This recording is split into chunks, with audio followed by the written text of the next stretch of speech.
getting things done. There's a lot of decisions that need to be made every day.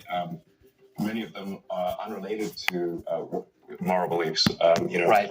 And you just want a good executive because they're CEO of America. They are. So we want a good CEO of America who's going to be an effective.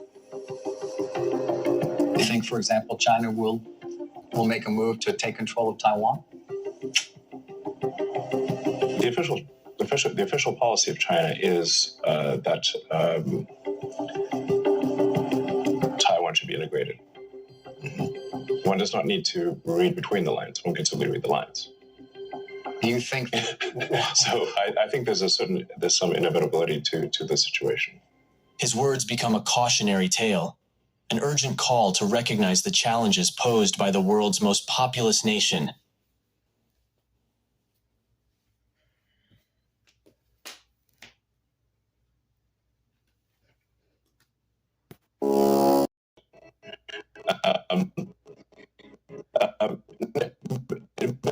But by the same token, if somebody's going to say that there was never any election fraud anywhere, this is obviously also false.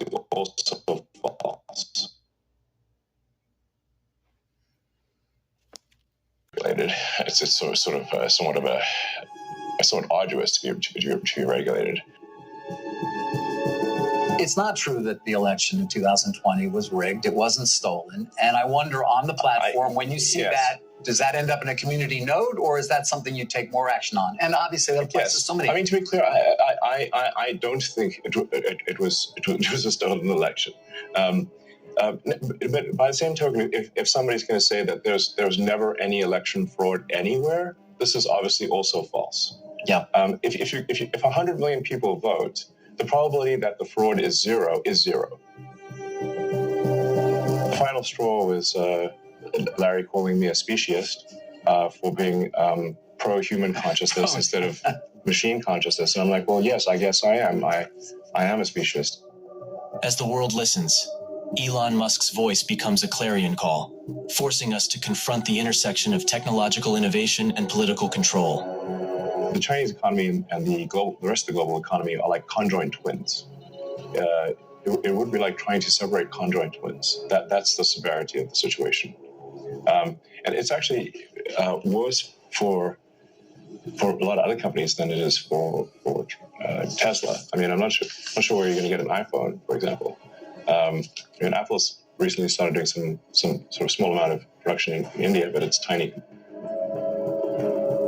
I have a lot of experience with regulated industries because obviously automotive is highly regulated. You could fill this room with all the regulations that are required for a production car just in the United States. And then there's a whole different set of regulations in Europe and China and the rest of the world.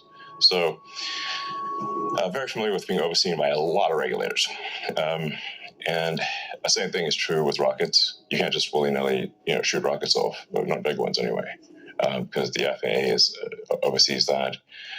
And then even to get a launch license, there are probably half a dozen or more federal agencies that need.